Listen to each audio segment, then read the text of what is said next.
Ja, hallo zusammen. Ich begrüße euch ganz herzlich zum Digital Meetup am ersten von der neuen Wintersaison. Und es freut mich ganz herzlich, dass wir die Möglichkeit haben, mit der Greenpeace Schweiz mehr von ihrem Schiff und von der Mobilität auch auf dem Wasser zu erfahren. Für alle, die noch nie dabei sind, ich denke zwar sind die meisten dabei gewesen. Fragen bitte gerne im Chat während dem Vortrag stellen. Ich würde dann die am Schluss wieder direkt fragen und auch dann am Schluss noch beantworten. Und ja, ich denke, ja genau, ich tue das Ganze auch wieder aufnehmen und dann auf unseren YouTube-Kanal stellen, damit es auch alle anderen, die jetzt nicht dabei sein, wieder können nachschauen.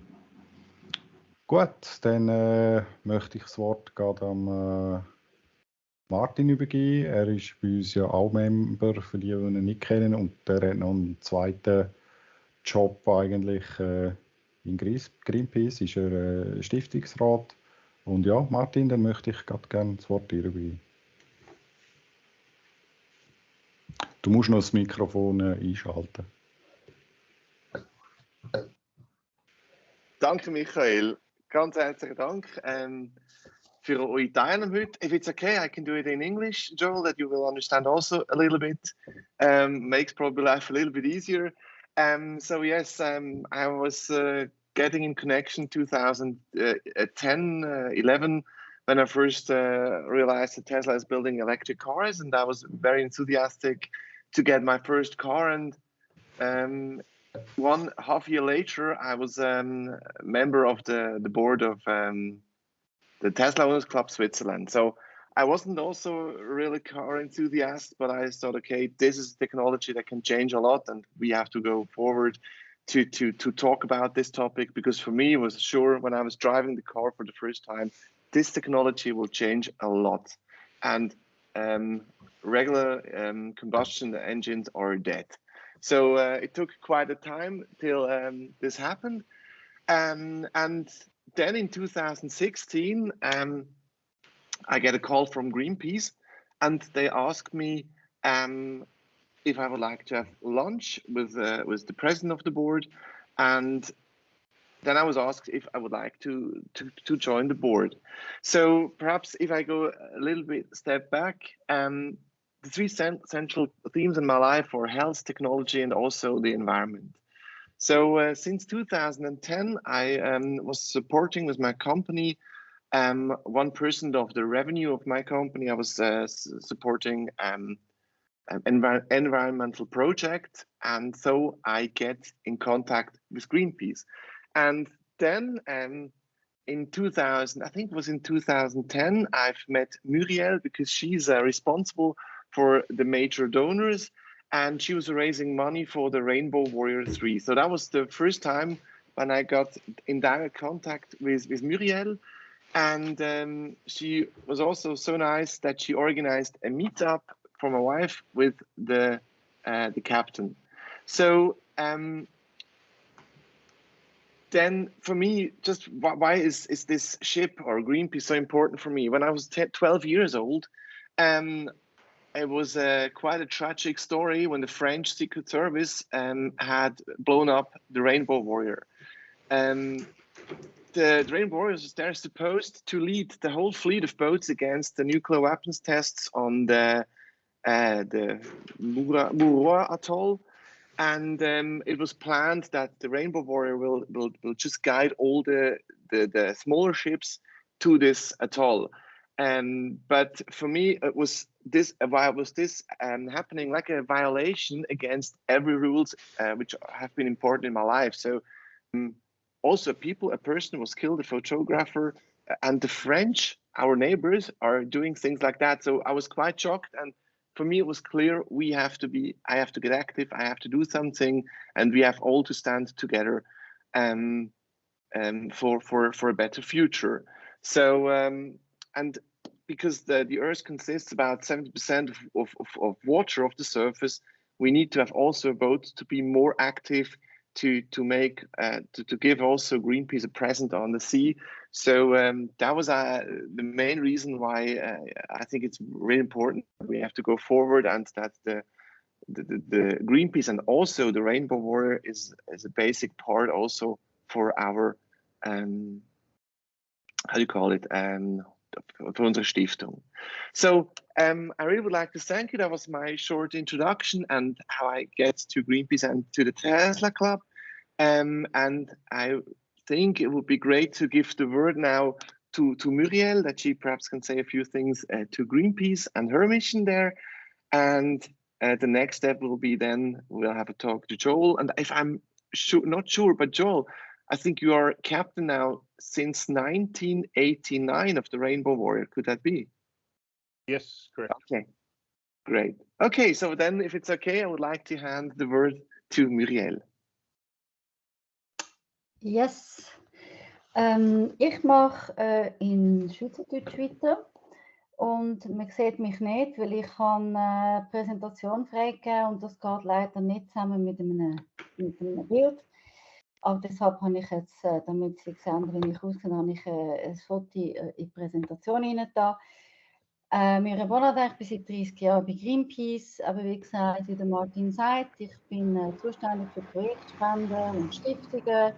Ich bin selber lange Aktivistin gewesen, das sieht man auf dem Foto. Ich bin auch mit dem Joel als Crewmember unterwegs gewesen, in Zeiten, als ich noch ein bisschen jünger war. Ein paar Fakten zu Greenpeace. Wir sind eine internationale, unabhängige Umweltorganisation. Kennen Sie ja sicher alle bestens. Es gibt uns seit 50 Jahren. Wir sind gegründet in Kanada, also eigentlich da fast, wo der Joel heute wohnt. Unser Hauptsitz ist in Amsterdam. Muriel, wir sehen die Präsentation nicht. Es ist wieder, musst du nochmal freigeben. Oh, wie ist denn das passiert? Entschuldigung. Kein Problem. Also man sieht nicht sehr viel, man sieht einfach... Moment. Was ist denn jetzt passiert? Jetzt ist sie ja vorher da gewesen. Jetzt ist sie nicht mehr. Entschuldigung. Kein Problem.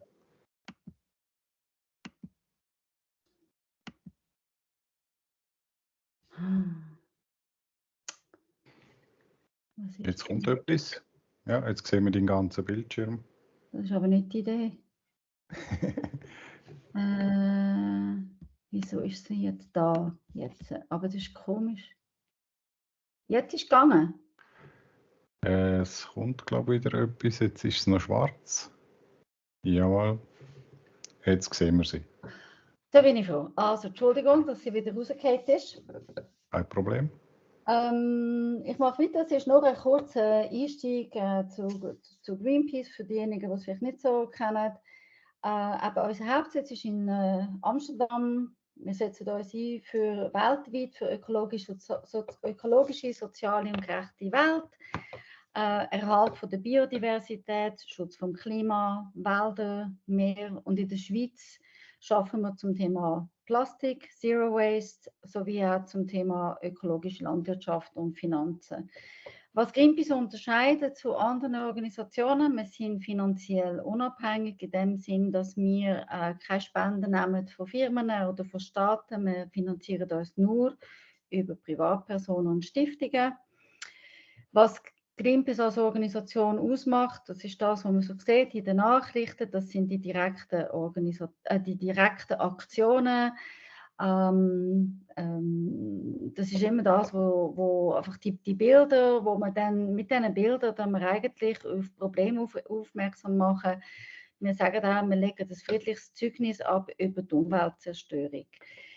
Mit diesen gewaltfreien Aktionen. Weil Gewaltfreiheit gehört auch zu der Greenpeace-Wert. Wir haben eine Schiffsflotte, für das steht Greenpeace auch. Wir haben 3 internationale Schiffe und 2 lokale Schiffe. Da wird dann nachher der der Joel noch ein bisschen mehr darüber erzählen. Dann, wieso auch wir jetzt froh sind, dass wir auch können jetzt Greenpeace vorstellen und das neue Schiff, das der Joel vorstellt. Wir sind momentan auch an einer Kampagne, die auch mit einem Schiff zu tun hat, nämlich ein Ersatz für das aktuelle Schiff Esperanza, wo Ende Jahr muss in die Entsorgung gehen, weil das schon ein sehr altes Schiff ist. Und aus dem Grund haben wir eine Capital Campaign gestartet rund um das neue Schiff.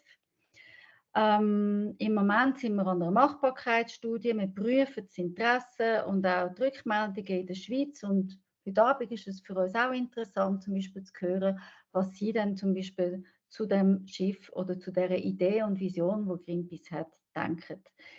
Der Michael wird irgendwann mal während dem Zoom, oder das wird dann nur sagen, ein Online-Survey einblenden, wo Sie auch können, Ihre Meinung abgeben und auch allenfalls auch sagen, wenn Sie interessiert sind, weiter über das Projekt informiert sind. Einfach zur Sicherheit, dass Sie das wissen. Wir verwenden die Adresse nicht von Ihnen. Es geht wirklich nur um das Projekt und dass wir Ihre Meinungen können erfassen. Jetzt, das ist einfach ein kurzer Einstieg zu Greenpeace und jetzt würde ich eigentlich das Wort wieder zurückgeben an Martin, gell? Du machst die nächste Slide oder der Joel? Genau. So, jetzt gehe ich mal eins weiter und hoffe auch, dass die Präsentation bleibt. Ist gut? Ja, man sieht sie. Wunderbar. Okay, so just as a small upfront information, I just would like to talk about shortly about the ecological impact from the shipping industry. So it's not just one ship we're talking about, it's a huge fleet, and I just would like to give people here a short overview about the problems or the topics we are the shipping industry is dealing with. So probably what is quite obvious is the CO2. This is just, I will just go in the next slides a little more detailed into the topics here. I just would like to show the main impact. So CO2 is very obvious. It's one of the main climate gases. So everything which is burned, every kind of fuel usually, which isn't a CO2 neutral and will produce a lot of carbon dioxide. Another huge problem is also NOx and SOx, especially sulfur oxide is a huge problem because usually the ships are running with a very dirty fuel, heavy oil, and even worse. So there is a lot of sulfur in it, and this is going directly into the atmosphere. Also, smoke and dust is a huge problem. These are all the green elements. They're just going up into the air. But there is also other topics which are like waste oil, which is going into the sea. But also bilge water is usually quite contaminated with different chemicals, oil, other waste. Also, a problem is that still a lot of the onboard waste is just dropped directly into the sea. Which is a problem. Also ballast water, and also, for instance, lacquer or other elements from the boat which are just coming uncontrolled into the sea. So this is just the part of the operation. There is also a huge problem in the production, because the production of the boats usually are made of steel and other expensive materials or imported materials. So the production produces already a load of CO2 and other waste, and still the recycling is still a big problem. Also on the human side, because for instance, if you check in India how these boats are at the end recycled or scrapped, usually every year are dying hundreds of people just because the work of this recycling or scrapping process is quite dangerous. Muriel, could you change to the next slide? Yes, done. So I just tried to give you a short overview also in numbers. So if you look at the shipping of the CO2 numbers, just 10% of the whole transport, of the whole CO2 which is produced during transport, is coming from the shipping. And this is just the transport, it's not the production and it's not the recycling. So only during transportation of the goods, it's 10% or 3% from worldwide transportation. No, not transportation. Vom sämtlichen Verkehr, it's coming from all CO2. So it's from all exactly. of the traffic, yeah.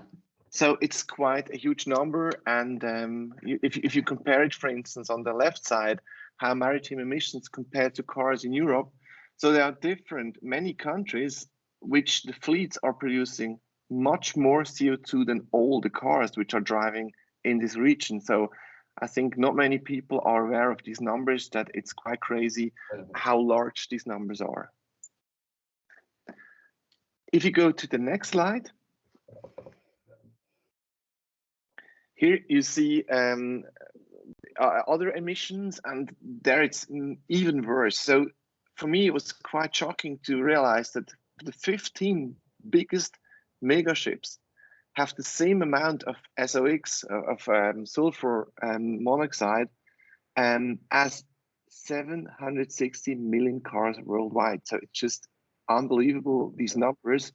So that's the main problem, is that the fuel they are using is a very it's heavy fuel, or super heavy fuel. So it's quite a dirty thing they're using. So also there are many ports, for instance, which force the big ships to drive in with diesel, but as soon as they're out of the port, they change back to heavy oil, and then you have all the problems with this huge pollution. So you see also here that the cars are just not a topic compared to the ships in these regions. So can you change to the next slide, please? And here just also the particles. So if you check, for instance, a cruise boat in the morning when it was driving with heavy oil, the whole deck must be cleaned, because there is such a load of particles, which you really see. It's just black dust particles on the boat. So they're just going into the atmosphere, going into the sea. They're poisonous. They're really dirty. So if you compare, I think this comparison is also quite straightforward to see how dirty these ships are, also for the people which are working there, or also the guests. Okay, so I think we can change to the next slide. And also there are, as I told before, major risk is also the production. If you look at the picture on the left side, you see how large these ships are today. It's like a hotel floating in the sea. Other huge problems are the waste, or also the oil spills, which are destroying a lot of life in these regions. And also the scrapping or the recycling, it's not really what we think recycling should be. So also there are many people living in extreme poor conditions, and also having quite a high deadly rate during the recycling process. So this was just a short overview from my side, and to give you just a short insight how things are standing. So I really would love to give now the word to the expert, to Joel. Yeah, thanks, Martin. That was very good.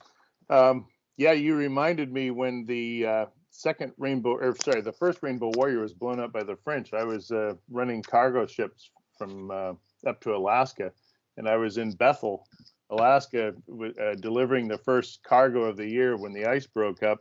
When I heard on the radio that the Rainbow Warrior was sunk, and I thought, oh, damn, that's too bad. I would have really liked to have worked with Greenpeace. And then 4 years later, right after the Exxon Valdez oil spill, I was able to get a job in the second Rainbow Warrior, and I've been working with Greenpeace since then. So that's 30 years now. before I get into why we work with ships, I'd like to just follow up a little bit on what you've said about the environmental impacts of maritime shipping, which, as you say, is really bad.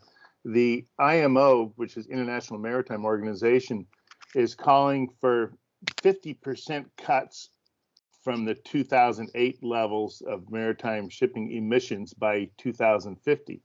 And that's not enough. So the Global Maritime Forum, which is a big conglomeration of different industry and NGO leaders, is calling for 100% emissions and emissions cut by 2050, and also talking about getting a ban on fossil fuels by 2030, 2035, whenever we can get it implemented.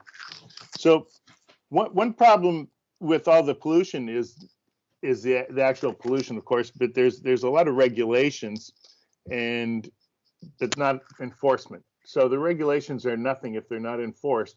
But also, you can't just do incremental improvements. As we look for solutions, switching from heavy fuel oil to diesel, for example, you're still going to be contaminating with carbon dioxide. And there's ship energy efficiency management plans. There's low sulfur. There's a lot of incremental improvements in efficiencies, operating. How you operate the ship, slowing down heat recovery, using shore power. All these things are good, but it's not enough. We have to do really big cuts, which means we have to change the fuel.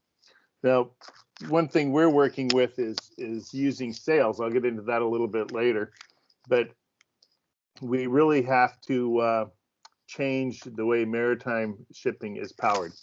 Well, I'll get into that a few slides later, but now we have the why we work with ships, but I don't see the photo up there, Muriel. Yes, coming. Oh, there it is. Okay. Yeah, so Greenpeace has got a 50-year history of working with ships since the first protests against nuclear testing in the Alaskan waters of Amchitka. We use ships to go places where other organizations and people can't go. So we can do photo documentation, what we call bearing witness, and spreading the message of what's going on. We're the eyes where other people can't go to show what's happening.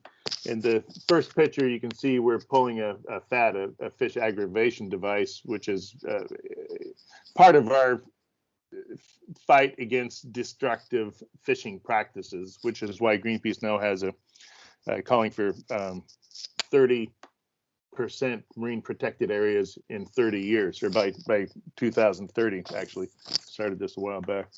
And you can see in the upper right hand side, you can see the Esperanza next to an oil rig.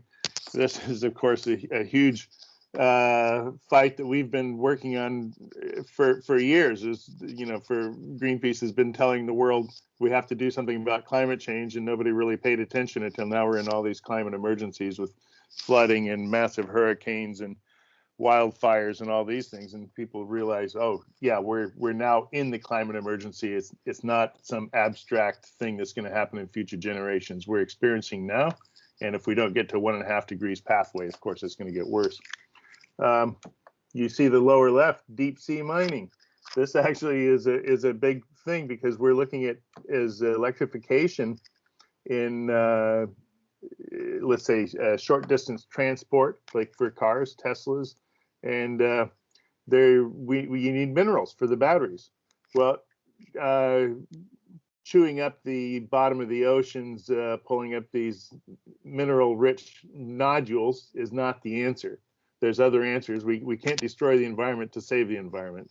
That's why we're working to try to stop the deep sea mining, because the open oceans is really wild territory that's outlaw, no real rules governing it, and for fisheries, for mining, for many other things. That's something that needs to be addressed.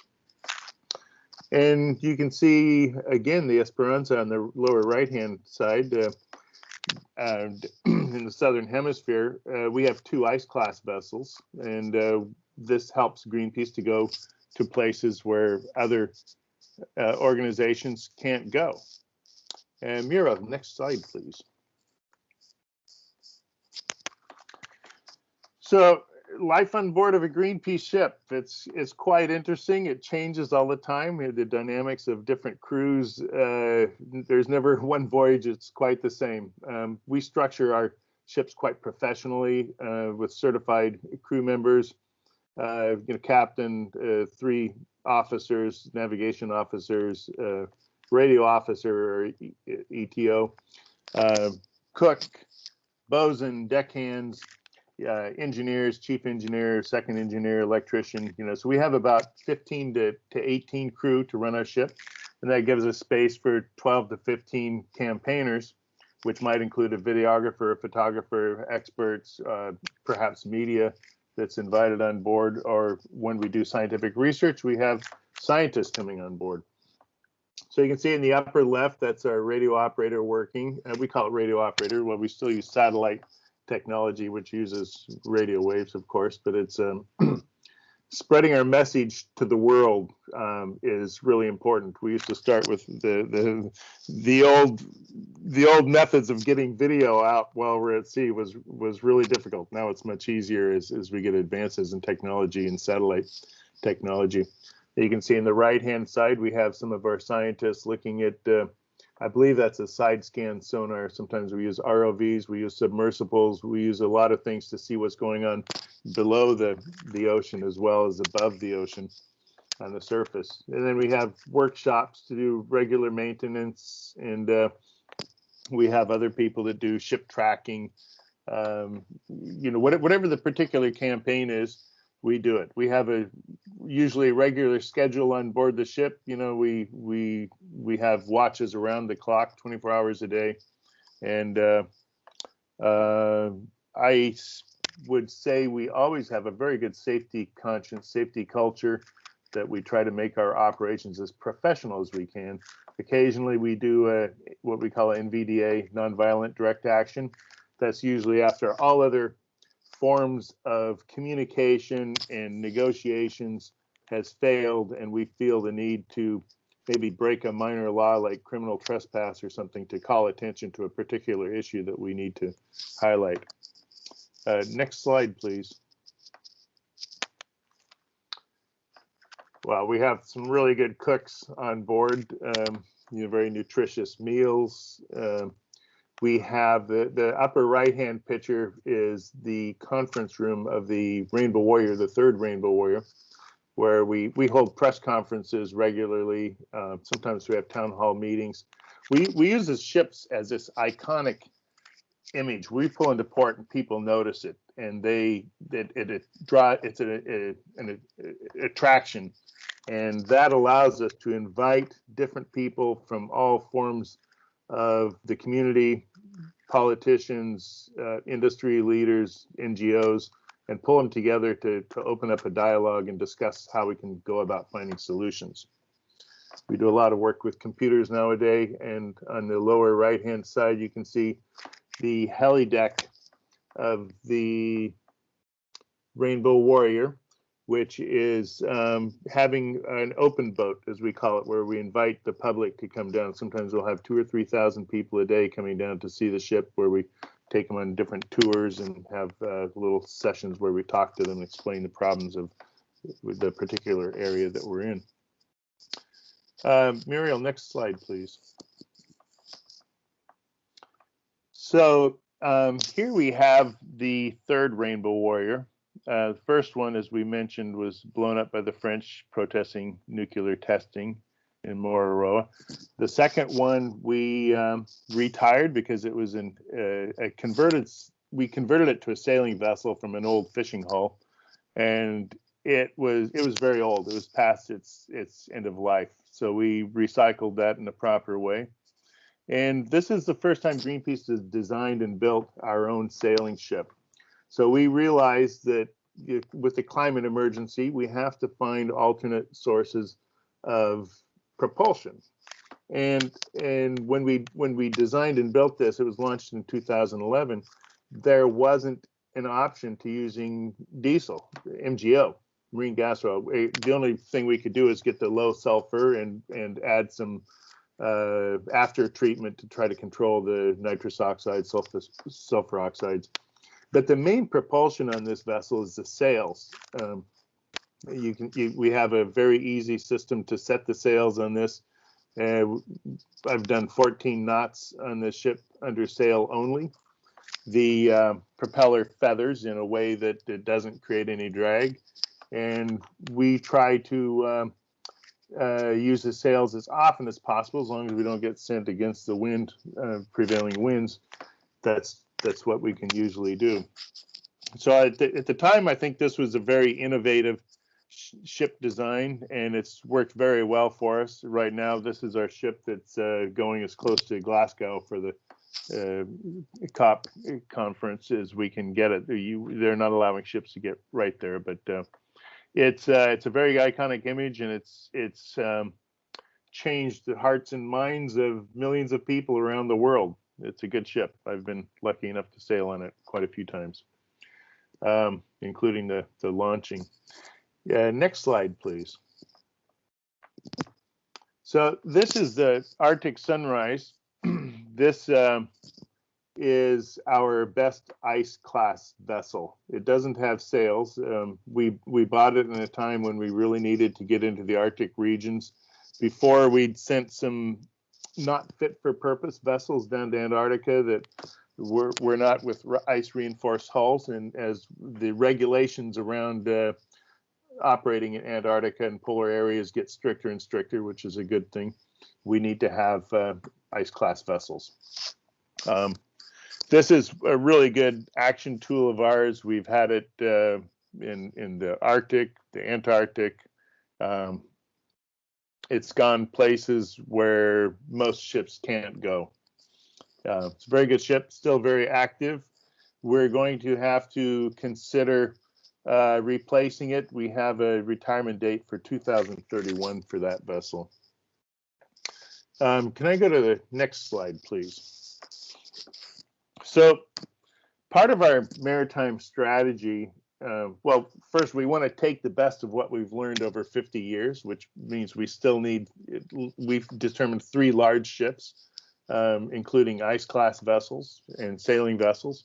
So that's what we need to really have a good geographical spread, so we don't spend all of our time running from one place to the other.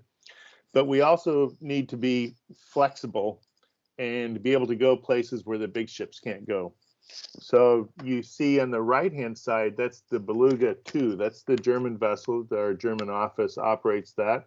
They do a lot of operations, campaigning around the North Sea. It's a very good vessel.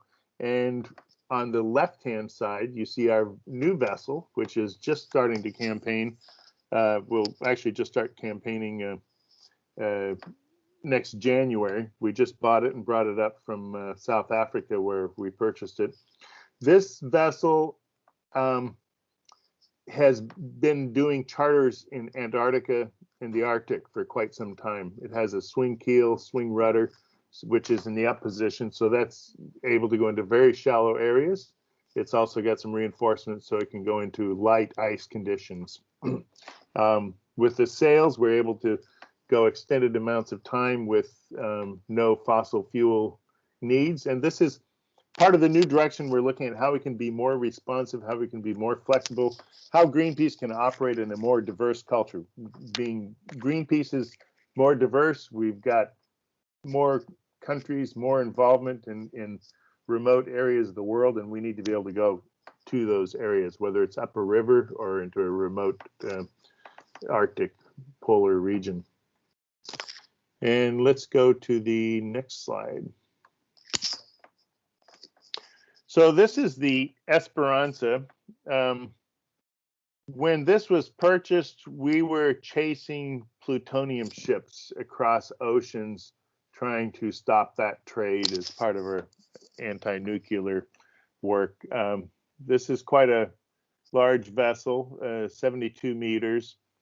It's old, but it's really stout. It also has ice class. There's a lot of room on board. We're able to carry out a lot of scientific research. We can carry 45 tons on the aft deck.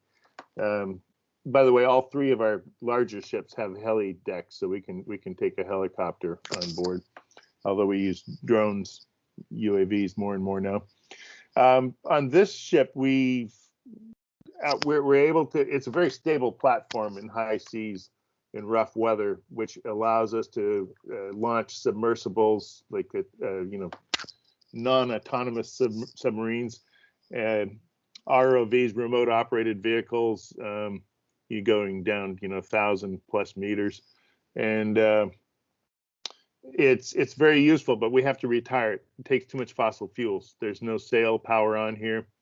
It's aging, and so we're actually, it just did its last action in Spain, kind of ongoing, and we're going to retire it after this. So it'll be coming back to the Netherlands, and we're going to be contracting with a shipyard to recycle it in the proper way according to the shipbreaking platform. We're going to be doing it in EU because they have higher standards, and we have a very good recycling policy for it.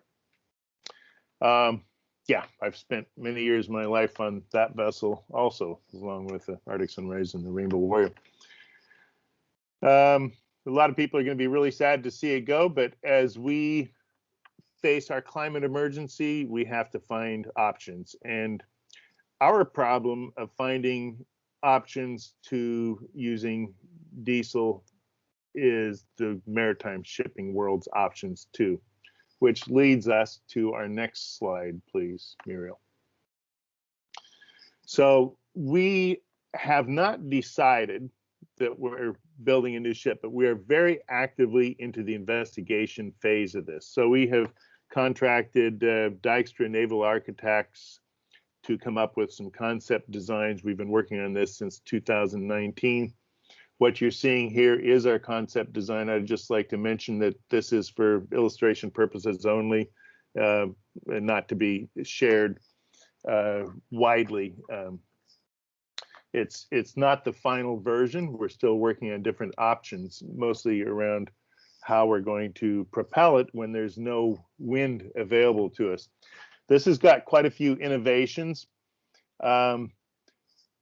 The hull itself is ice class. It's the same ice class as the Esperanza, which means we'll be able to get into the polar regions, Antarctica and the Arctic.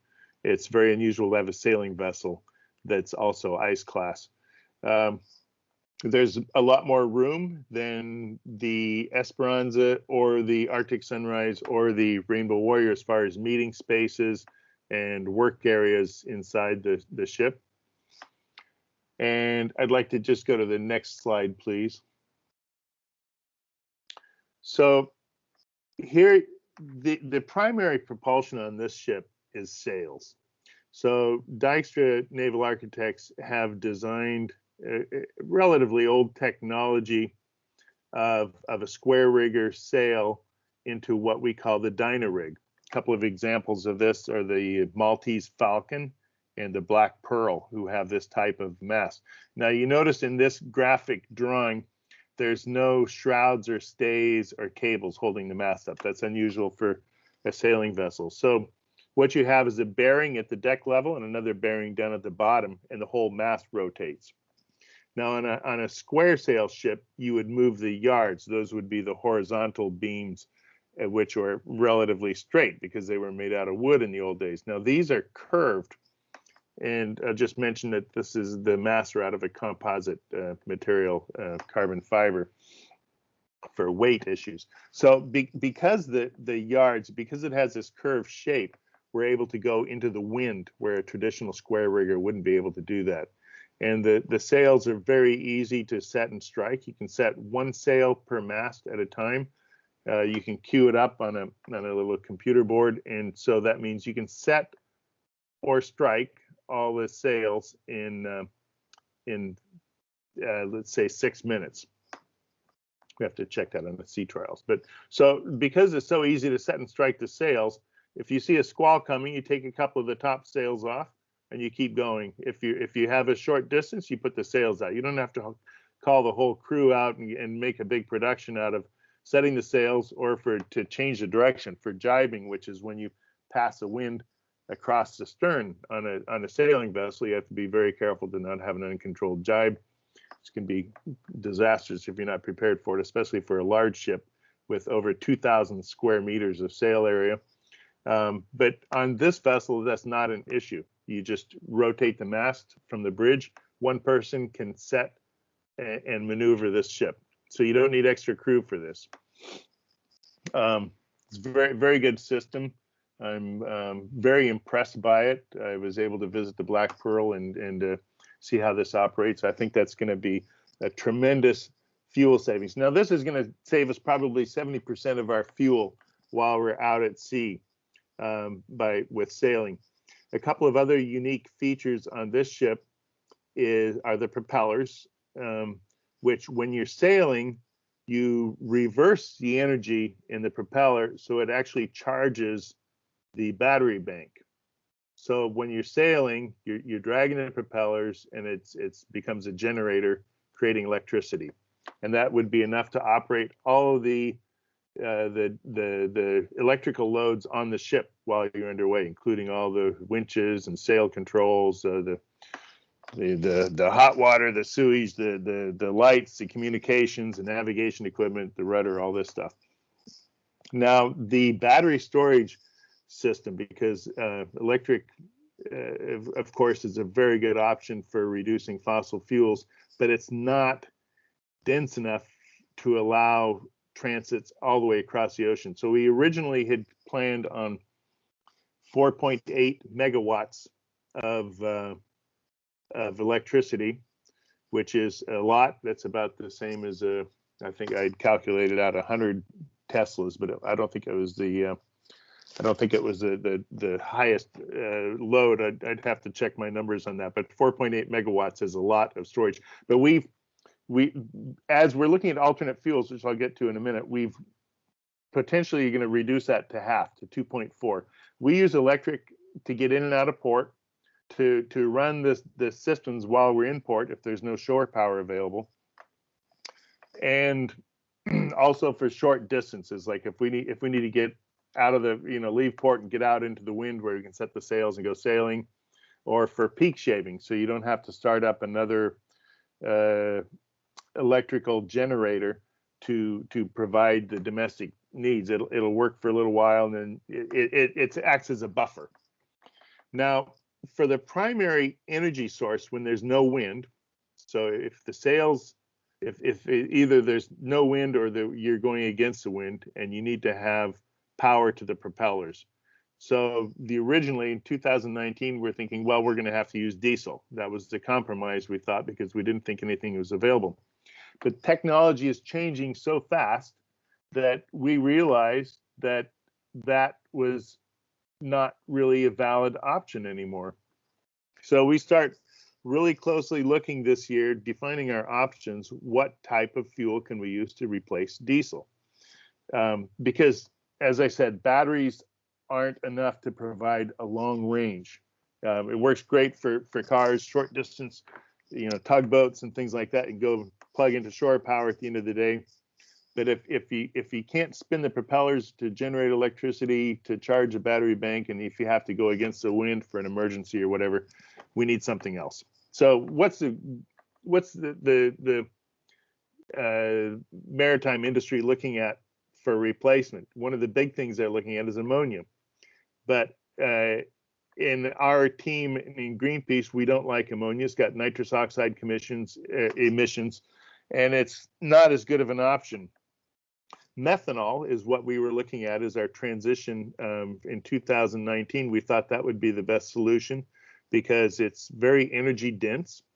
You can, with some modifications, you can store it in a diesel tank. You have to change the ventilation because it's what you call a low flash point liquid. It means it has a higher flammability, bigger risk of explosion, but it's very easily modified.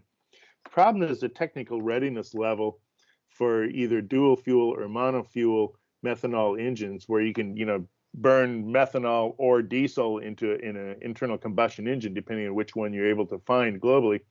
Neither one of those are really at a technical readiness level, which is going to be on time for us. So the other option is using methanol in a fuel cell.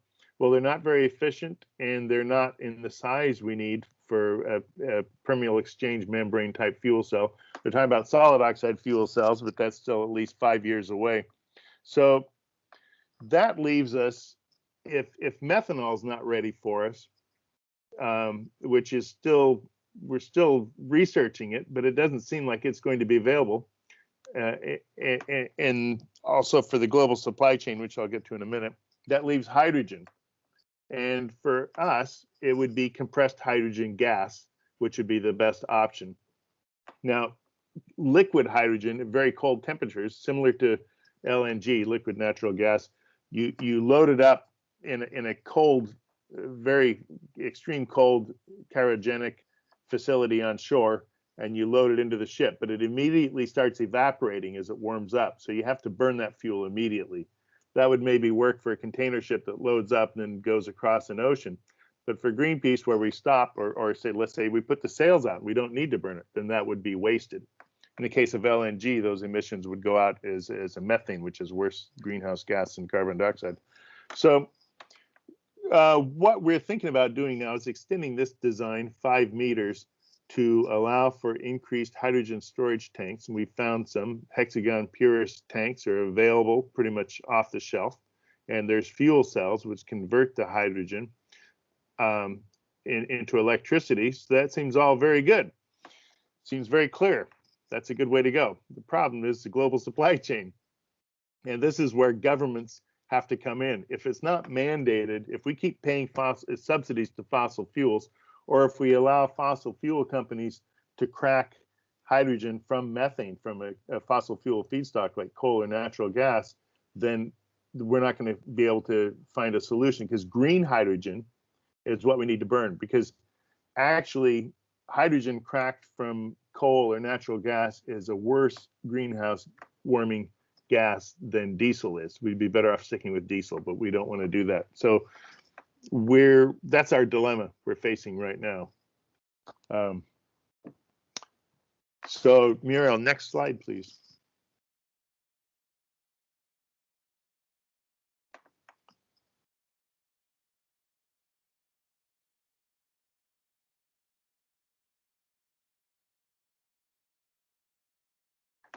So that's just a nice little overview, a good graphic.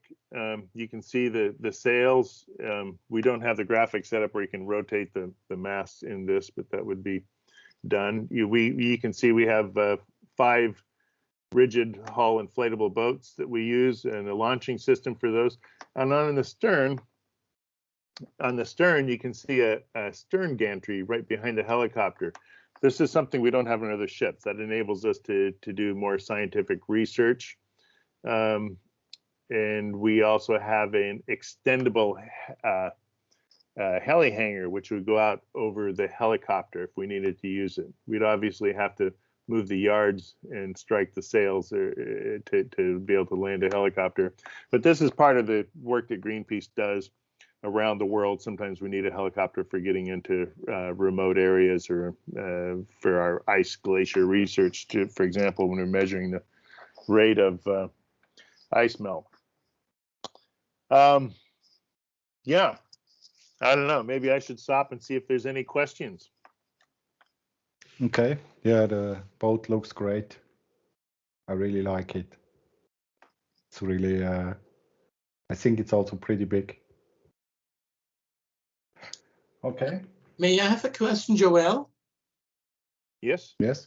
How about placing solar panels on the sails?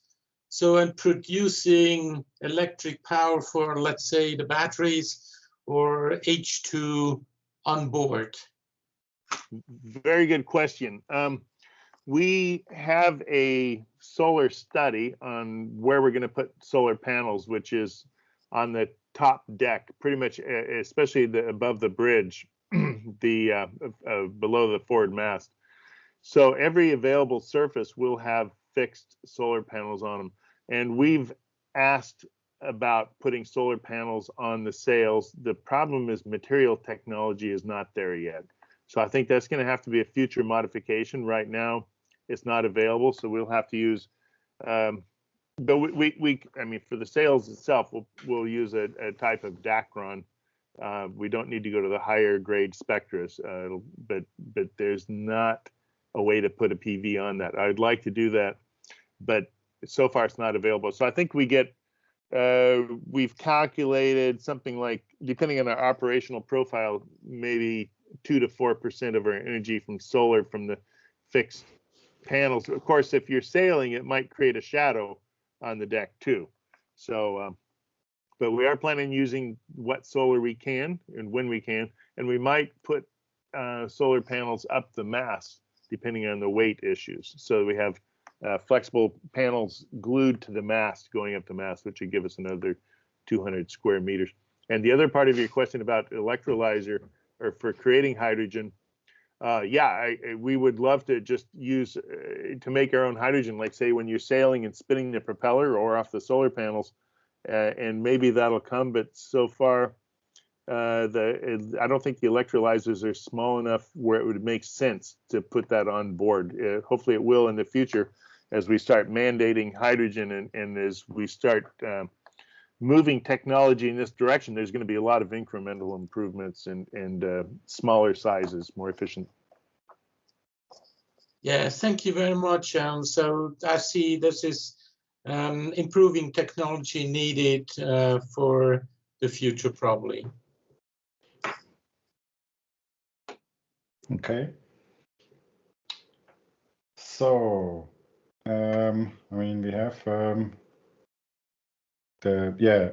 complete electric boat. I guess you mentioned that would probably not really possible. So, I don't know what kind of how much energy do you need to drive the boat? So, something that we have an idea or how. Yeah. How much would that be? Well, first of all, it is possible to operate the ship fossil fuel free. If you're sailing and spinning the propellers, you can operate it fossil fuel free just with the wind energy. And if we go with the full hydrogen option, it is possible to operate it without fossil fuels. So we have that. The problem is supply chain. Yeah. And we have some range issues with the hydrogen. It's maybe 3,000 nautical miles. So in port, for all of our systems running in a little startup, for cranes and things, we need like 60 kilowatts. At sea, it's more like 110 because you add a few systems like the rudder, all the navigation equipment, the motors for the sails, these types of things. If you want to do full speed under motors only, that would be 1,600 kW. So we're talking about, and the full hydrogen option would be 9 fuel cells of 200 kW each. Okay. And I'd just like to mention in the very early concept design, most ships will have even if they're a hybrid, let's say, they would have a diesel engine attached to the propeller. So from the very start, we didn't. We have 2 propellers, and we've attached an electric, in the design, an electric motor to each one. Okay. 800 kW each motor. That's so we're not trying not to lock ourselves into fossil fuels. We're keeping everything modular. So we can design and build a 100% fossil fuel free ship if we can find the right supply chain. And of course, then you get into green or gray or blue hydrogen. Of course, we want green. And then the other thing we may have to do is for emergency backup. If it's not, we can do it with batteries or possibly a small diesel generator, which would be just for emergencies and hopefully never use. Okay. And what kind of range do you would need or feel comfortable? I mean, you mentioned 3,000 nautical miles, or is it that one? Or? Yeah, well, if you go with the original concept design with the full diesel tanks, that would be like 9,000 nautical miles. And if you used methanol, depending on your energy converter, that would probably cut that in half due to it not being as efficient. Now we're looking at different options, or possibly a little bit of both, a little bit of diesel transitioning to methanol and hydrogen. Okay. But if we go with pure hydrogen right now, let's say 3,000 nautical miles. But let me clarify that. That's with the operational profile we're comparing things to. That means like 70% of the time under sail, assuming we can get shore power, so we don't have to run a generator or a fuel cell in a port. So yeah, we're working with 3,000 nautical miles, and you can extend that if you have good sailing conditions. If the campaign or is against the prevailing winds, then we're going to have to make sure we can find a bunkering port. Okay. Yeah, that's. Joel, may I have another question? Yes. In the car industry, there was an idea of a range extender. I mean, not a combustion engine with a battery, but a battery with a hydrogen engine. What about this idea? Yeah, that's a great idea. I mean, in cars, I think it's good. You put there's a lot of different sizes of hydrogen tanks available, so you could put one of those in there. You would have a little more weight of a fuel cell added to that, because the hydrogen has to be converted back to electricity. So that would work well, and that's pretty much what we're talking about using it, except that with this ship, electricity isn't our prime energy source like on a car, because you plug in, you take it a short distance, 250 I don't know, whatever the range is for the car. So we're actually using hydrogen as a range extender as such. Now for us to have, it's a volumetric density is a problem. So compressed hydrogen gas takes up a lot of space, a lot of volume. Diesel doesn't. It's really hard to compete with diesel. And so we're talking about, until the supply chain is there where we can find compressed hydrogen gas, possibly the necessity of carrying some diesel. And we're even talking about maybe putting a container on deck where we have a generator and a diesel backup tank. And when I said that as a range extender, somebody says, well, that's like putting a generator trailer on a Tesla and towing it around with you to extend a range. And that's true. But like I say, we can design and build a ship fossil fuel free, but the supply chain's not there yet. So it's kind of like the chicken before the egg debate. So we need government mandates here. We need to have some political will backed up by public consensus. We need people to realize the emergency of keeping the temperature rise to 1.5 degrees. We obviously have to end fossil fuel subsidies immediately. So there's a lot of work needs to be done to make hydrogen widely available, and electricity. Let me just clarify. I think the maritime and aviation shipping is a little bit difficult, because neither one of those can really use batteries. But for 80% of the transport on land, electrification is the answer. Renewable energy, electrification, smart grids, electric cars, that's the right answer. But for shipping, you just need a little more energy density to be able to go those long distances. And for long haul trucking, which is where a range extender of a hydrogen fuel cell would be good for, like, let's say long haul trucking, for example. Okay. And if you talk with the governments or so, do you see any will then to or to some companies to also go in that direction, or doing more in terms of hydrogen logistics? Yeah, there's a lot of talk. There's some solid projects. We've actually commissioned a company to do the research on us for us on which governments are with or are planning on doing methanol or hydrogen infrastructure in the ports. There's the EU Backbone project, which is quite big. I mentioned earlier the Global Maritime Forum, which is putting some demands in COP and with the IMO to mandate some of these things. We have to push, with the consequences. If we don't push to electrify and find fossil fuel-free fuels, we're going to be with out of control climate, and that's not an answer. We have to find solutions. So one of the big solution on this ship is a wind-assisted sail propulsion, and Dykstra Naval Architects has some concept drawings. Nobody's taken them up on it yet, to stack several of these masts on top of a commercial ship to use this. It's not a 100% answer. You still need another fuel, but it can. There's no sense to be motoring downwind when you can put a sail out. And is anyone from the big companies also willing to look into that? Is that also financially attractive, or is that just not there yet for really the big ships? Or it's there. There's pilot projects. It's happening. Being financially attractive, of course, you have to level the playing field. Fossil fuel subsidies and et cetera, and mandating a carbon tax. Paying the environmental debt for burning all these fossil fuels. Right now, you can burn a fossil fuel free, and you put it's like taking a loan out on the planet, and you're passing it on to future generations. That's got to be accountable.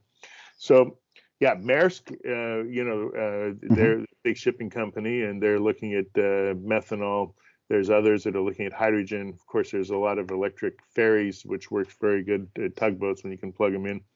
There's an electric and hybrid marine propulsion conference, which has been going on for a number of years now. There's a lot of trade organizations that are working on this. There's DNV, the classification society that we use, has, I think, 32 different manufacturers of hydrogen fuel cells looking for class approval. There's definite movement this way. I think there's 220 hydrogen projects underway around the world. So this is happening a lot quicker than anybody anticipated, but it needs to happen quicker. Okay.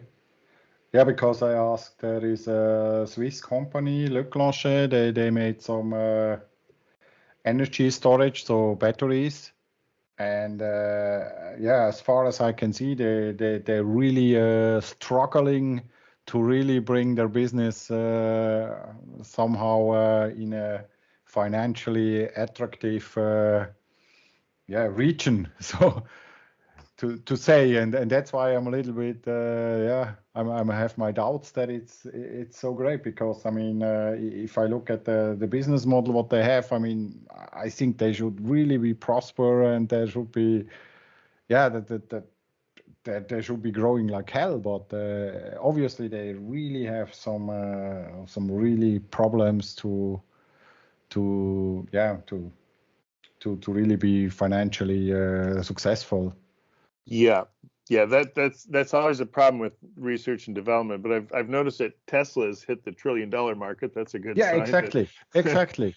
Yeah. And they were going out of the car business. They are now more in the maritime business scene, but still they burn really cash like hell, I would say. And that's a little bit. Or do you see, is it just really at the beginning then with all the ships, or why is there is that not really growing so much? Well, the big problem is that the International Maritime Organization never mandated this earlier. The only thing they mandated was incremental improvements, which is just not good enough. And so we're at a crossroads where we have to really push. And once there's enough demand, of course, the cost will go down. Right now, hydrogen, well, let's say green hydrogen, is tied to the renewable energy. So we need to ramp up the renewable energy production around the world in order to get green hydrogen. Mhm. That's going to happen. If we went to meet the 1.5 degree goal, where it used to be, somebody described this and it had a nice little graph where if we had done this 30 years ago or longer, I mean, there's been people writing papers about climate change since 1910. But if we had started earlier, when we knew it was a problem, it would be like a bunny slope, ski slope, a nice gradual curve to meeting the 1.5 degree pathway. Well, now it's like a black diamond, extreme skiing, but in a very short amount of time, the next couple of years, it's going to be a cliff. And nobody wants to just close the fossil fuel valve in one day. You can't do that. So we have to do radical changes in order to get the world off of fossil fuels on time. Yeah, really. I also recognize that in my discussions, it always starts, okay, we are not ready for electric cars. We are not having enough, all the same arguments, and people are really not, I think they also the change that goes really radical. I mean, if Martin maybe explained before that with the Roadster, he had problems to charge something, but now it's not a real problem anymore. I mean, in most areas it's easily possible, and but people still have the old the old stuff in mind, and are really don't think that it goes so fast, and it's really about years where it's every year it's different. You cannot compare it like before. Well, I'd just like to comment on that. If you're not ready for changes off of fossil fuels, I'll give one example. My hometown of Oregon, Phoenix and Talent, Oregon, had a extreme fire last year. It burned the whole town, 6,000 people out of a home. It burned it up. You ask the people that are suffering from these major hurricanes or flooding, and these wildfires, are you ready for climate change? Well, yeah, they're beyond ready. They're dying, and as we're going to start facing climate refugees, it makes a whole immigrant question kind of what are you going to do when somebody loses their whole island? They got to go somewhere. So exactly. we're in a climate emergency. Wake up, folks. We got to shift. So also here people think in Switzerland, we are mostly unaffected, but as we know, I mean, changes are probably even more extreme. And I mean, we are used to having water like without any problem. So I think that will probably also change. I mean, we see that already, that they have to bring the water to the cows or wherever the farmers. So that is really that is really dramatic, I think. May I also can give a short input? Perhaps just would like to come perhaps back to the economics, because usually you need politics or you need economical impact. Otherwise, technology just won't change because people are used to topics. And just for instance, numbers from Norway, and they are from the ferries. But ferries for me, it's already a step into the right direction. It's not what Joel needs for his boat, but the Norway there are a few ferries in Norway. They just changed completely to electric motors and batteries, and they were able to cut the emissions by 95%, and also, and that's the interesting part, costs by 80%. So there are already now niches, and it's probably exactly the same what's happening with the trash trucks here in Switzerland. We started with trash trucks electrifying because they have a stable route. We know how they're working, but now it's getting already slowly into also long distance truckings. So for me, I think also with the tipping point has started, but it takes time. And also, as probably Joel mentioned, that still the sea is a law-free zone in many parts. So it's not that easy to change things like that, because it's so difficult to control. It's just only the position of the boats. They're cheating. They're so. Yeah, but I think economics is pretty good, because economics always succeed. I mean, if your banker talks to you and say, "Hey, sorry, Michael, you cannot afford a nice car or some burning fossil fuel. I mean, you have to use I don't know, electric." Or he talks to me and say, "Hey, you have to do solar power on your roof, because I mean, it's so cheap than your electricity, and it's really about." It's about economics, and then people start to do definitely the right thing. And of course, some laws that also helps. But yeah, economics, that is definitely, if it's just cheaper, if you do the right thing, then it starts to shift massively, I guess. I'm in with a company that is recycling PET bottles, and has already built 2 plants in Czech Republic and in the former East Germany.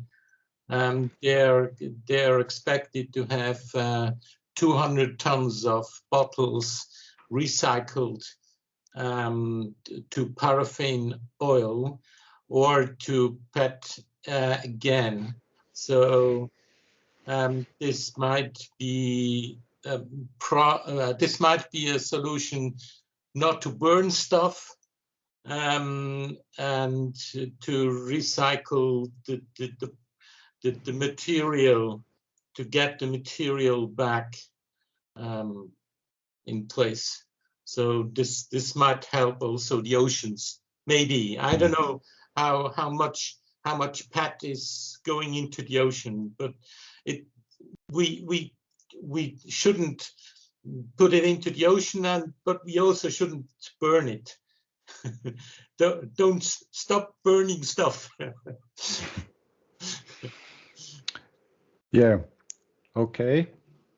So then, as Muriel also mentioned, I will post the survey, and I did it that time with it's a small you have to open the browser, so if you have time though, then I would appreciate if you could fill the survey. It will appear in the chat then. And yeah, other than that, I really want to thank Joel for his time and showing us yeah, the new ship. And I really hope that you can build it, or even more of them. So it looks really fascinating. So yeah, maybe one time we can visit it, see it, and yeah. I don't know, Martin, do you have something to say? Yes. We cannot hear you yet. Yeah, so also thank you to Joel, but I think it would be interesting to make first the survey, and then I think perhaps you can have a look at it if it's possible. Yeah, I will. I can also send it to you. That's no problem. Yes, for me, it's like, I think what is for me quite important and also interesting that we can talk with the Tesla Club about this topic is because also Tesla started something which, if Tesla wouldn't be here, the whole electric mobility wouldn't be there today. So they put a huge pressure on everyone, and that is still for me something of the most fascinating about Tesla, that a company is coming and it's just a company is a complete game changer, and they did just the best they could and just brought every other company in a very, very uncomfortable situation. So also I really hope that something is happening in the shipping industry. But I'm absolutely sure we also need regulations or CO2 payments must be done, whatever, because it's such a huge market. And the problem is also there are not that many players as in the car business. For instance, here we have millions of customers. In the shipping industry, it's much more. There are only not that many participants, so it's also more difficult to get in there, and they are protecting themselves, so playing their games, and not all of them. They're just there. It's just a big money business. So yeah. But we have to start, and we have to find the niches. And for me, also, this boat could be a part of this starting to change. Things here. Indeed, it looks really nice. Yeah. Michael? Yes. I have a question. Is it possible for the people who will maybe watch afterwards to also answer the survey, or is it just the people that are joining tonight? I mean, I can leave it open a little while, but yeah, that would be possible. Yeah. Okay. Thank you. Yeah. Okay. So then I think I will close our first meeting, and yeah, thanks again, Joel, for your time.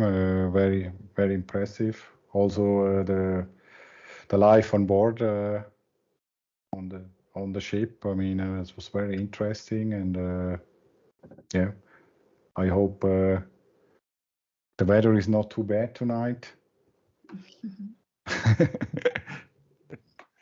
And yeah, well, thank you too. I appreciate your interest and also all of your efforts to decarbonize the car fleet. That's really important. We need every ally we can get in this.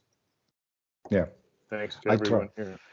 I try very hard, so I'm really I'm known to be a advertiser or a half Tesla employee around my in my influence circle, and yeah, I really like to as you did to bring the people the knowledge that they can decide. And also, I mean, I think also with that chip they can see then it's really possible to do something without burning fossil fuels. I mean, it's possible. It's not just paperwork.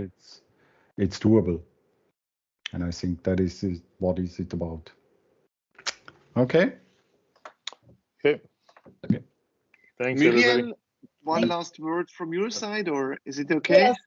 No, I think, well, it's wonderful, even for me, and I know Greenpeace so such a long time, and I know Joel also because we've both been with Greenpeace 30 years, and I also love listening to him and understanding even more about our ships. And I think, yeah, he's the best person to actually talk about the ships and give a great overview, not only about the ships, but also about the Greenpeace work, and very authentic Greenpeace person for me. So thank you for joining us tonight in Switzerland from the other side of the world. And yes, looking forward to sail with you with the new ship one day. Likewise. Thank you, Muriel.